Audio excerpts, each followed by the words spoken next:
Good morning everyone. সকাল সকাল ঘুম থেকে উঠে রেডি হয়ে বেরিয়ে পড়লাম পার্কে যাওয়ার জন্য। তবে আজ আর স্কুটি নিলাম না। এরপর বাড়ি এসে রুটি তরকারি ব্রেকফাস্ট করে নিলাম।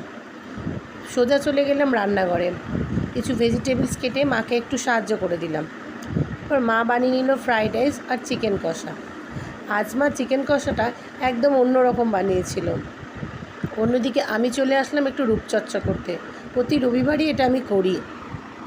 বেসন, লেবুর রস, ভিটামিন ক্যাপসুল আর গোলাপ জল দিয়ে একটা পেস্ট বানিয়ে মুখে লাগিয়ে 15 মিনিট রেখেছিলাম। এরপর স্নান সেরে চলে আসলাম।